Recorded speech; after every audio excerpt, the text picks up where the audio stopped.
Hi and welcome back to my series on production grade systems development. My name's Dave Oram and my channel's called Iron Sharpens Code. Today's session we're going to cover what our high level architectural goals are. So if you want to learn a bit more about this video series, I encourage you to look at the previous video where it's a bit of an introduction to things. Before we start, I'd just like to cover something about my last video. You might have noticed it was pretty amateur looking. It had a lot of faults in it. It was very basic, not very interesting, and I got a bit of feedback from a friend about it. So he gave me some really good suggestions which I'm trying to incorporate into this next video. So this brings up an important philosophy that I've adopted for programming, which is progress over perfection. With anything in life, it's helpful to start doing something small, especially when it's a new tool or a new skill you're learning. Start small, get that working, do something better, build on it, and work that way. For me, that works really well, and it enables you to build up some momentum, get something going quickly, and then build on it. That's the approach I'm taking with these videos. So hopefully over time they'll get a little bit better in terms of quality. Okay, that's enough of that. Let's talk about our high level architecture. If you want to follow along, jump on your browser, go to github.com/davidoram/beaker, or alternatively just grab a coffee and watch along in the video. So we're starting off in the README. You can navigate to that just by scrolling down after you go to the URL I just talked about. Scroll down and this displays the README. We'll get our project goals. My first comment is about the fact that we're going to build a production ready microservice. So what do I mean by production ready? Well, there's lots of tutorials on the web that will tell you how to build a sample microservice. But I think there's a useful analogy to be made between sample code and production level code. So sample code is a bit like a classic car that you build up. It might look really nice and shiny and new, but it can only handle a couple of passengers because it's a convertible, say. It might need a lot of maintenance. Every few miles it needs a top up of oil, stuff like that. And a production level microservice is more like a commercial truck. So it's designed to be running day in, day out. It's going to be very reliable, very strong. And if something goes wrong with it, we've got a team of mechanics waiting around. They're going to jump in, diagnose and fix the problems quickly. Because with a production service, if it's off the road, you're losing money. Okay, so in the context of an API, we need to consider how our API fits into the environment that it runs in. We want an API that's going to scale up when necessary and handle a lot of load. While the API is running, we need to be able to evaluate its performance and health so we can be confident that it's kind of working correctly and serving our customers. So with a little bit of forward planning, we can create an API like this. In a future video, we'll be covering how we capture telemetry information, which will provide some of that real-time diagnostic information about our system as it's running.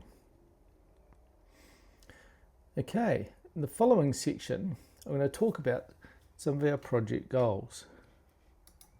In the next section, I'm going to talk about the technology cornerstones that we're using to build our system. The Go programming language, NATS messaging, Open Telemetry, and Postgres databases. So why do I choose to build programs in Go? I've used Go for many years, so I've got a good level of experience to compare it with the languages I've used in the past. For me, Go is an excellent language for enterprise system development. There are kind of many cool features built into Go which you can read about elsewhere, but I'm just going to touch on a few that affect productivity over the long term. So the first point is that Go is a statically typed language. So static typing means that all of your applications must declare variables with the correct types, and the compiler will enforce that those types are being passed in wherever, say, they use in a function call or in a variable. The second thing is that Go has great tooling built in. Your team doesn't have to decide what tool it's going to use to format your code in a standard way, run unit tests or linters, check for security vulnerabilities in your source code. The Go team have provided tools built right out of the box that you use for that, so it leaves your team with more time to focus on your business problems. The next thing that Go provides is something called the Go Version Compatibility Guarantee. There's a new version of Go released around about every 6 months.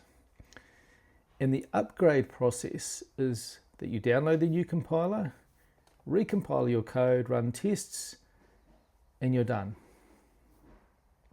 With other programming languages, their syntax and the core libraries change quickly. So what it means is you're constantly in a race to catch up, change your code just to keep up with the latest versions of a language. Go doesn't do this. It provides a guarantee that the standard library and the language won't change, so you can just need to recompile, and often you get a performance increase, but you don't have to rewrite your code at all. So in my experience, upgrading to a new version of Go is like a 10-minute task. It's a real no-brainer, very, very simple. Let's click on high-level architecture and take a look at what we're dealing with there. Okay, navigate to the first diagram. Okay, we're building a microservice architecture. What that means is we're building small components which help you as a developer keep the full understanding of that application in your head as you're changing it. Having a smaller context just makes it easier to understand and change that part of the system. Between your microservices, you have API boundaries. So as long as we keep those current, static I should say, then that allows you to change the internal structure of your components without affecting other systems around it. So this kind of approach can be a great help in managing your complexity. We're starting off small. We've got a single microservice called the inventory microservice. In future, let's say we wanted to manage something else, let's say customers. What we'd do is we'd make that a separate microservice with its own application executable, its own separate data store.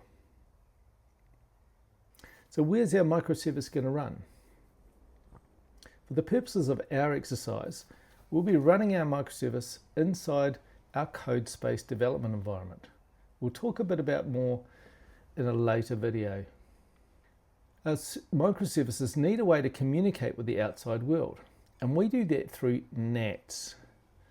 NATS is an open source messaging system, and among its many capabilities, it allows us to build API services which work on a request response model. To start with, all our interactions will come from a client over here. The request is routed by NATS to our microservice, which will process the request and generate a reply. That reply goes back to core NATS, which NATS will route back to the caller automatically for us. This is pretty much analogous to how HTTP APIs work. But in this case, the protocol, the transport layer, isn't HTTP, it's the NATS protocol, which is optimized for this kind of message exchange that happens. So what's the impact of that? By default, these callers over here will need to use a NATS client rather than an HTTP client. So now, if you're an experienced developer, you might be wondering at this point, we use HTTP protocol for our APIs. Why? That's the standard for the web. So why would I want to force this NATS protocol onto my API callers, have them learn something different, something new? So this is where Synadia come in. They're the commercial company behind NATS. They offer NATS as a hosted service called Synadia Cloud. And what that means is you'll pay Synadia to run NATS on your behalf. So let's take a look at what Synadia Cloud gives us. So for starters, you get the core NATS product, which includes Jetstream, which is like a persistent messaging system, somewhat akin to Kafka. You get a full web UI console. You get something called the HTTP gateway, connectors, custom workloads, and a whole bunch more. So, back to the question of offering an HTTP API. Synadia includes the HTTP gateway. Now, gateway is a common term that means a system or a device that acts as a bridge between two different protocols. So in this case, the HTTP gateway converts incoming HTTP requests into NATS calls. It'll call the NATS service and then convert the response back from a NATS response to an HTTP response. So it's a bit like a translator that works between the two protocols. Utilizing the HTTP gateway doesn't require any extra work on your behalf. So it's kind of nice. You get this dual protocol support for free.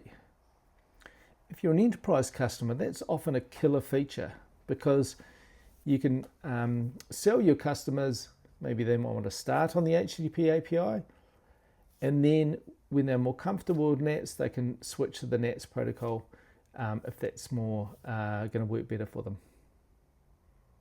Now, of course, there's always trade-offs to be made, and this is an important consideration when you're talking about system design. So here are some of the trade-offs by using an HTTP gateway. So first, you've got absolutely no control over the URL format.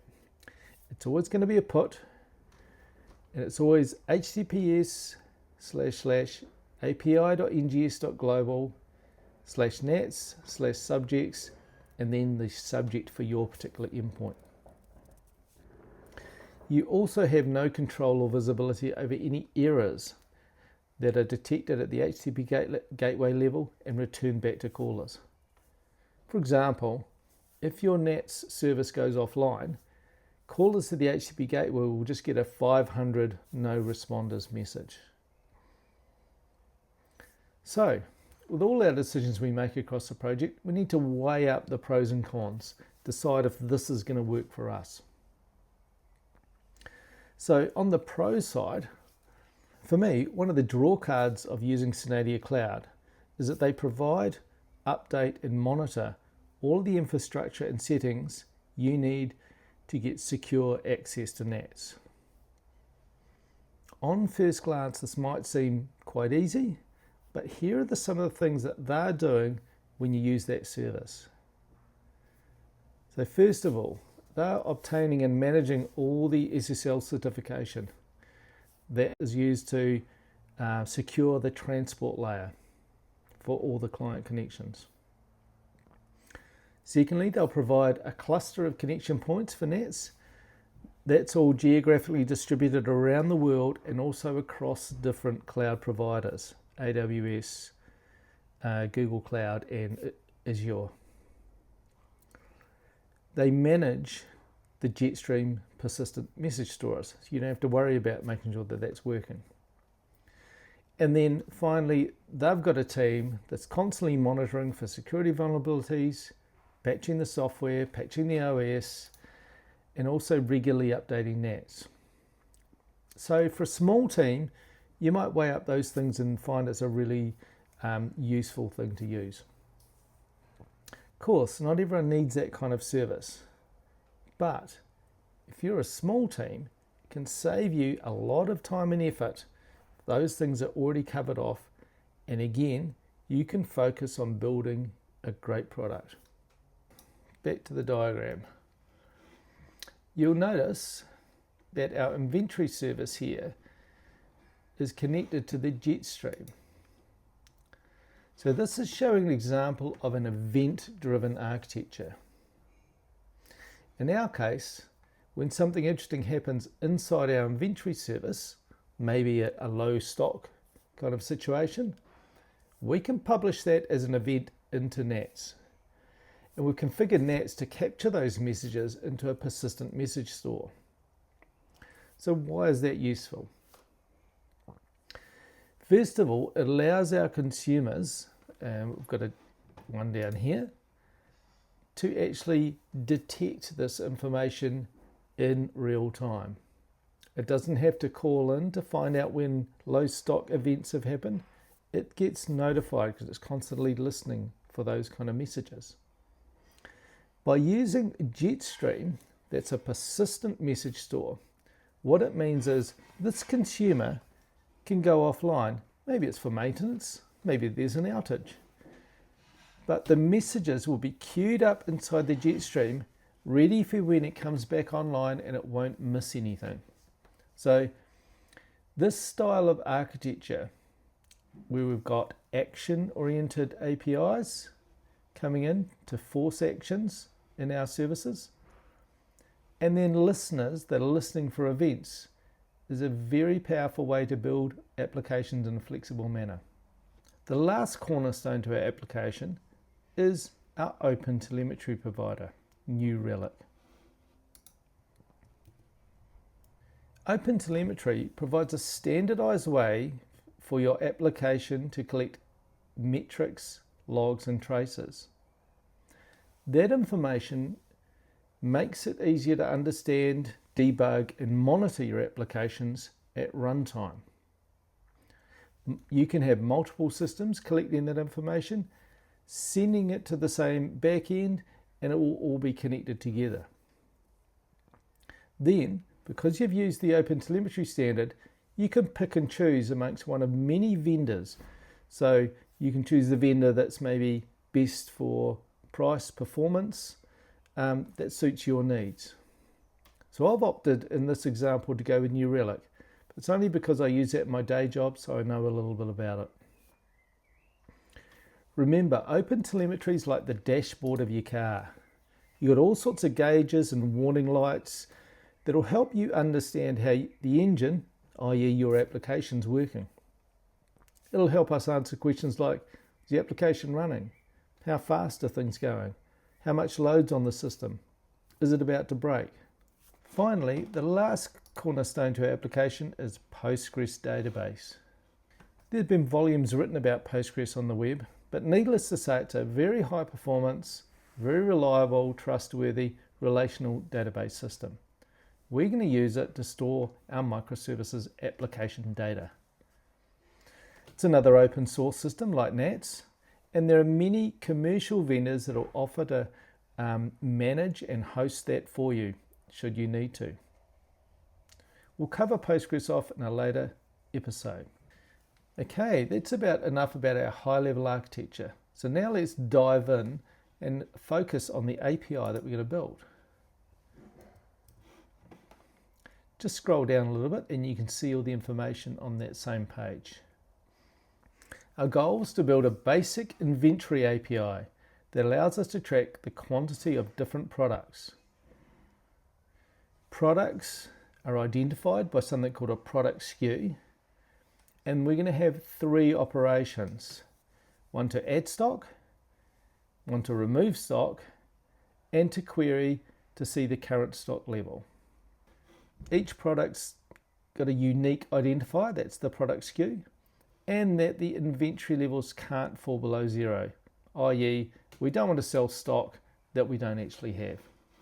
Okay, in terms of our technical requirements, they're not written down here, but we want to make the API accessible via the NATS and HTTP protocol. We've already discussed why it's useful to give two options, but I didn't really explain in detail why you'd want to encourage your callers to try the NATS protocol option. With NATS, you get the following advantages. So it's more high performance with lower latency, higher throughput to use the NATS client rather than HTTP. The client will keep a persistent connection and uses a lighter weight protocol. Secondly, once it's connected, the NATS client will get a bi-directional communication going. So it can send and receive data from the NATS server. and it natively supports a streaming style operations. Third, you get a lot more resiliency. So the NATS client will automatically reroute calls across a cluster to give you better availability and fault tolerance. If the network goes down, it'll reconnect automatically. You don't have to do anything. Finally, security. With the NATS persistent connection, the callers authenticate once and stay securely authenticated rather than having to re-authenticate, maybe in an HTTP scenario. Our API requests and responses will be encoded using the JSON format. Here's the Wikipedia article about JSON, and here's an example.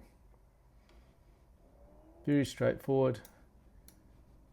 Keys, values, objects, arrays, and so forth. The Unix operating system demonstrates how we can build very powerful application using text-oriented tools. Many developers fall into the trap of worrying that their data isn't compact enough over the wire, or maybe they're losing a lot of performance by using a text-oriented data protocol. But that concern needs to be balanced with how easy it is to start using your system. How fast can you create some sample input payloads? How easy is it to understand a response? If you're using a text format like JSON, then you can simply eyeball the data. Check very easily if things look right. If we were to use a binary protocol, for example protobuf, then we're going to need special tools just to be able to view and manipulate that data. Anytime we've got an extra layer of tools, that slows us down, that affects our productivity. The other advantage to textual formats is that we've got many tools that can manipulate the data from that system. You're joining a big ecosystem of JSON-oriented tools. So JSON's our data format, but we need to layer some structure over that. We want to be able to validate all our API inputs and control our API outputs. So to help with that, we're going to draw on another standard called JSON Schema. JSON Schema allows us to define what JSON data looks like and enforce validation rules. This makes our validation and conformance really easy to implement. An incoming request will come in. We pass that off to the JSON Schema library, check if it's valid before proceeding. Like JSON, JSON Schema is an open standard, so it's used in tools like Open API to define API specs. By adopting a standard, we're able to integrate with the other systems and tools more easily. Next on the list, we have a requirement to implement tests that verify our systems are working correctly. This is always a good idea because it gives us confidence that when we make changes, they're working correctly, we haven't broken something inadvertently. So we'll go through our tests in a later video. So our last requirement, we're going to capture telemetry using Open Telemetry standard. We've already covered that off. If you scroll down the page, you'll see a section called Standards and Organizations. In there, you'll see some of the projects that the application uses, either during development or after it's deployed. I added this so you can get a bit of a sense for some of the projects that are in use and how they interrelate. I've also put on there standards. Standards are really useful if they're widely adopted, and we make our application follow them because we get the benefits of joining a community. For example, I'm using Git and GitHub as my source code control tool. Because Git is a widely used tool, many organizations like GitHub have standardized on its use, so I can take my Git skills and use them inside my GitHub environment. I think it's important to recognize that many other people have freely shared their work, so I for one like to encourage and support them when I can. Anyone can do this by simply clicking on the star icon in a GitHub repository for that project. Then also just spread the word with your colleagues and friends so they can start to get the benefits of these awesome tools and systems that you find. Well, this brings us to the end of our video on the high-level architecture. I really look forward to seeing you in the next video where we'll cover off the development environment. Remember, Iron sharpens iron and one man sharpens another. Hit the subscribe button if you want to be notified when the next video is out. See you next time.